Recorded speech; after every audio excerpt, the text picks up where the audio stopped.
Sebelum ada psikopat cantik asal Amerika bernama Isabella Guzman, ada satu lagi psikopat cantik yang tak kalah populer di tahun 2000-an bernama In Sok-yeom alias Lee Di-yeom berasal dari negara Korea Selatan. Jika dibandingkan, Lee Di-yeom jauh lebih sadis sekaligus memangsa banyak korban.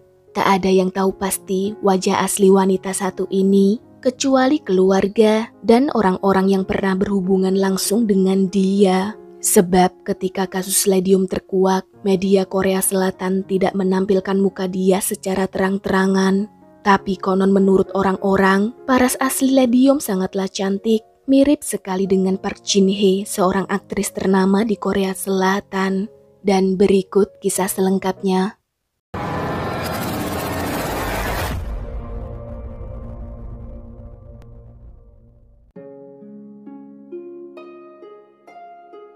Lahir pada tahun 1976, Lee Di-yeom merupakan anak dari keluarga kelas menengah yang bisa dibilang hidupnya tidak serba kekurangan. Sedari kecil, dia hidup bersama ibu, seorang kakak, dan seorang adik di sebuah apartemen daerah pinggiran kota. Pendek cerita, menginjak usia 20 tahun, Lee Di-yeom menikah dengan seorang pria yang tidak dipublikasikan namanya, dan saat itulah dia hengkang dari kediaman keluarganya. Dari pernikahan pertama, Lee Di-yeom dikaruniai seorang putri. Tapi sayang tidak berumur panjang, sebab di usia batita, si anak mengalami kecelakaan terjatuh dari perosotan saat bermain di taman. Tak lama setelah kejadian tersebut, Lee Di-yeom mendadak hilang rasa sama pasangannya. Dia tidak lagi mencintai sang suami. Hal ini terbukti lewat tindakan jahat yang telah dilakukan Lee Di-yeom. Jadi suatu hari, dia pernah memberikan pil tidur ke dalam minuman suaminya. Kemudian setelah memastikan tertidur pulas, Lee Di-yeom dengan tega mengambil jarum peniti, lalu menusuk kedua mata suaminya hingga mengalami kebutaan. Si suami tidak menyadari bahwa itu perbuatan sang istri. Semenjak kehilangan penglihatan, Lee Di-yeom dengan setia merawat sekaligus menjaga suaminya. Di mata keluarga besar mereka, wanita ini dipuji-puji sebagai istri yang baik, perhatian, serta setia. Padahal kenyataannya berbanding terbalik dengan penilaian mereka. Lee Di-yeom sungguh sangat kejam, sampai-sampai 1 tahun berlalu usai kejadian penusukan mata, dia berulah kembali menyiram wajah suaminya dengan minyak panas. Beberapa bulan setelah insiden tersebut, lagi-lagi Lee Di-yeom beraksi. Tanpa rasa belas kasihan, dia menikam tubuh suaminya sebanyak 2 kali hingga tewas. Dalam kasus pembunuhan suami pertama, Lee Di-yeom lolos dari jerat hukum. Sebab dia beralibi menyebutkan kalau suaminya diserang orang saat mereka tengah tertidur lelap. Atas kematian suaminya, wanita ini sukses mencairkan dana asuransi jiwa sebesar 250 juta won atau setara 3 miliar rupiah. Mempunyai uang banyak, dasar Lee Di-yeom yang hobi menghambur-hamburkan uang, apalagi dia baru saja menerima dana asuransi suami pertamanya. Tentu saja uang tersebut ia habiskan untuk kesenangan dirinya sendiri.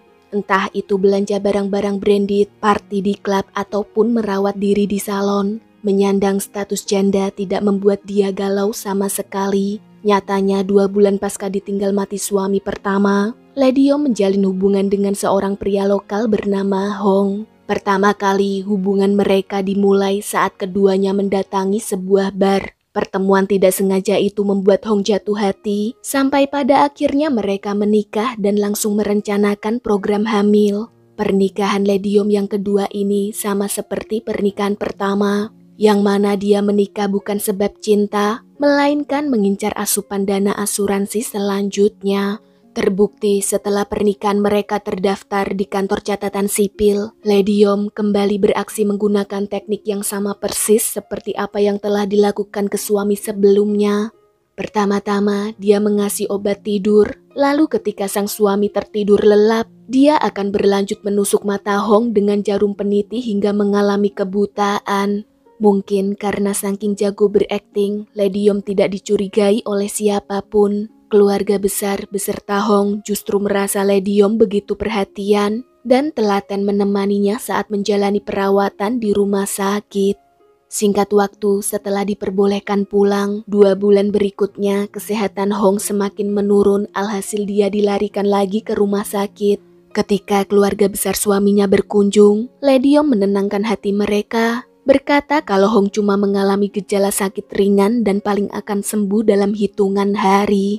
Namun malang, perkataan Lady Yom hanya omong kosong belaka. Tepat sehabis keluarga suaminya berkunjung, Hong meninggal dunia tanpa diketahui apa penyebab kematiannya. Usai ditinggal mati suami kedua, keluarga Hong menyarankan Lady Yom untuk menggugurkan kandungannya supaya dia tidak menanggung beban dalam melanjutkan kehidupan di masa mendatang. Akan tetapi, Lady Yom menolak. Dia bersikeras ingin mempertahankan bayi yang ada di dalam kandungannya. Mendengar keputusan itu, seketika hati keluarga Hong tersentuh sampai membuat mereka berpikir Lady Yom adalah wanita baik-baik. Padahal di luar sepengetahuan mereka, semua yang terjadi kepada Hong sudah direncanakan Lady Yom demi mendapatkan uang asuransi ratusan juta won yang berhasil dia klaim.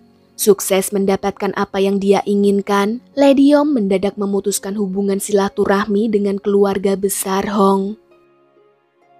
Seiring bergulirnya waktu, uang hasil klaim asuransi suami keduanya perlahan mulai menipis dia gunakan untuk berfoya-foya. Menyadari saldo rekening dia yang terus berkurang, Lady Yom mencari target mangsa baru. Kali ini, incaran dia adalah ibu dan kakak kandungnya sendiri. Menggunakan teknik andalan pada hari kejadian, Lady Yom memberikan minuman kesehatan yang telah dicampur obat tidur kepada ibu dan kakaknya. Di saat tengah tertidur pulas, kedua mata mereka ditusuk pakai jarum peniti, sehingga membuat mereka kesakitan serta sulit membuka mata. Nah, ketika ibu dan kakaknya dirawat di rumah sakit, Lady Yom berencana ingin membunuh kakaknya terlebih dahulu. Diam-diam dia menyuntikkan zat berbahaya ke dalam infus, tapi di luar dugaan, rencana tersebut tidak berhasil. Gagal mengakhiri hidup sang kakak, Lady Yom tidak kehabisan akal demi bisa mendapatkan uang banyak. Dia membujuk ibunya menjual apartemen yang mereka tinggali, dengan alasan untuk biaya perawatan sekaligus keperluan mereka sehari-hari. Sukses menjual apartemen dan pindah ke hunian sewa, Lady Yom lagi-lagi menghabiskan uang yang dia peroleh untuk kesenangannya sendiri. Saat sang ibu mendesak menanyakan uang hasil menjual apartemen keluarga, Lady Yom naik pitam, lantas berencana akan mengakhiri hidup seluruh anggota keluarganya. Dia nekat membakar hunian sewa yang mereka tinggali. Beruntung, ibu, kakak, dan adiknya berhasil menyelamatkan diri, meski masing-masing dari mereka mengalami luka-luka. Selepas insiden kebakaran itu, Lady Yom menjauhi keluarganya dengan membawa putra dari suami kedua Hong yang telah lahir ke dunia. Bingung tidak memiliki hunian, Lady Yom menghubungi mantan babysitter dulu yang pernah menjaga mendiang anak dari suami pertamanya bernama Nyonya Kang. Dia memohon untuk numpang tinggal di apartemen Nyonya Kang selama 1 bulan penuh sembari menunggu dia mendapat kerjaan baru. Merasa kasihan melihat Lady Yom berjuang menghidupi putra semata wayangnya, Nyonya Kang pun mengizinkan wanita ini tinggal. Sebulan lebih berjalan, Lady Yom belum juga pindah dari sana. Tatkala pemilik hunian mempertanyakan kapan dia akan pindah, Lady Yom sangat tersinggung sampai dia tega membakar apartemen Nyonya Kang tanpa sepengetahuan orang-orang di sekitarnya. Akibat dari perbuatan Lady Yom itu, suami Nyonya Kang tewas seketika di lahap si jago merah. Sama seperti sebelum-sebelumnya, setelah melakukan tindak kejahatan besar, Lady Yom akan pergi memutuskan hubungan dengan orang-orang yang bersangkutan, termasuk juga dengan Nyonya Kang. 2 tahun menjalani hidup dari biaya asuransi yang dia klaim selama 5 tahun terakhir, mulai dari asuransi pertama hingga asuransi keluarganya yang sudah dibuat buta. Kini di tahun 2005, Lady Yom kembali membutuhkan dana yang amat besar guna membiayai perawatan putranya yang menderita penyakit Kawasaki. Lagi-lagi, Lady Yom mencari mangsa baru. Kali ini bukan dari pihak keluarga atau orang yang dia kenal, melainkan dari sesama pasien rumah sakit tempat putranya dirawat. Untuk mendapatkan uang, Lady Yom tidak menggunakan teknik andalannya, di mana diam-diam dia mengambil kartu kredit milik seorang pasien wanita yang kebetulan juga sedang menjalani rawat inap di rumah sakit tempat putranya dirawat. Tidak tahu pasti seberapa dekat hubungan mereka, tapi yang jelas Lediom berhasil menggunakan kartu kredit tersebut. Selain dipakai membiayai perawatan anaknya, ternyata Lediom juga memakai kartu kredit itu untuk berbelanja kebutuhan pribadi. Karena pemakaian kartu kredit dapat dilacak, pada akhirnya Lediom ketahuan oleh si pemilik kartu. Beruntung perbuatan Lediom dimaafkan sebab usaha dia yang sok-sokan memelas di depan si pemilik kartu berkata kalau dia terpaksa mencuri demi membayar biaya perawatan putranya. Dia berjanji akan membayar semua uang yang sudah dipakai. Selang beberapa hari setelah dia ketahuan, tiba-tiba putra Lediom dinyatakan meninggal dunia. Tidak tahu pasti apa penyebab kematiannya, namun ada rumor yang menyebutkan kemungkinan Lediom juga terlibat atas kematian sang putra. Sebagai mantan teman serumah sakit, pasien wanita yang dulu pernah dicuri kartu kreditnya iba melihat kesedihan Lediom. Suatu hari, wanita itu memanggil Lediom datang ke apartemennya, berniat ingin menghibur, tapi malang wanita ini justru dicelakai. Alasan Lediom menargetkan wanita itu ialah karena tidak mau membayar hutang dari pemakaian kartu kredit yang dulu pernah dicuri. Jadi, begitu Lediom diundang ke rumah si pemilik kartu, saat inilah kesempatan besar bagi dia untuk beraksi melancarkan teknik andalannya.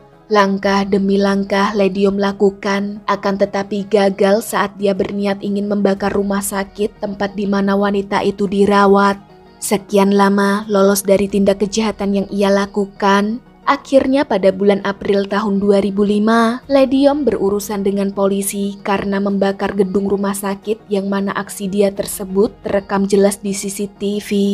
Begitu Lediom diperiksa oleh polisi, terbongkar semua kejahatan dia selama 5 tahun terakhir. Dalam kurun waktu tahun 2000 hingga tahun 2005, jumlah korban Lediom diperkirakan ada 10 orang. Di antaranya adalah kedua suami, kedua anak Lediom, ibu, kakak, adik, keluarga dari mantan babysitter alias Nyonya Kang, serta satu pasien wanita yang dicuri kartu kreditnya. Sementara terkait dana asuransi yang diterima Lediom ditaksir mencapai 596 juta won atau berkisar 7,2 miliar rupiah. Itu saja belum termasuk uang hasil curian Lediom dan uang hasil penjualan apartemen ibunya.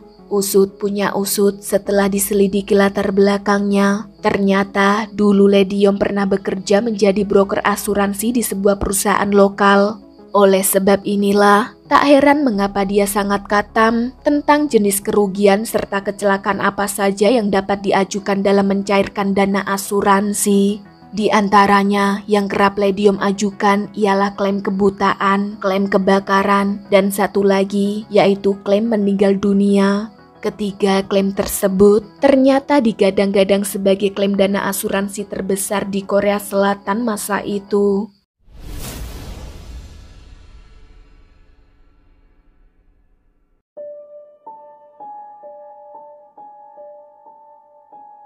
Ketika proses interogasi berlangsung, polisi menanyakan berbagai macam pertanyaan, salah satunya adalah alasan mengapa Lediom mengajukan klaim asuransi berkali-kali.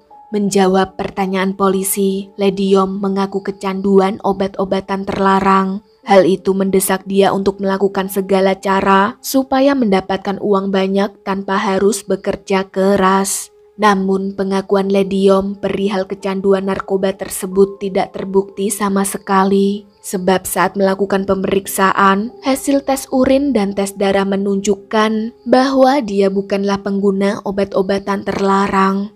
Ketahuan bohong, Lediom kembali memberikan pengakuan yang tidak sesuai, di mana dia mengaku memiliki gangguan mental. Akan tetapi ketika dites, kesehatan mental Lediom dinyatakan baik-baik saja. Dari sekian kebohongan yang dilontarkan, diduga dia sengaja melakukan itu supaya mendapatkan keringanan hukuman. Mengingat korban Lediom banyak, apalagi perbuatan dia tergolong sadis, maka pihak berwenang memberikan tes PCLR atau tes psikopat kepadanya. Hasil dari tes Lediom sungguh amat mencengangkan. Bagaimana tidak? Dari 40 pertanyaan tes PCR, Lady Yom berhasil menjawab semua pertanyaan dengan sempurna yang mengindikasikan bahwa dia tergolong psikopat sejati.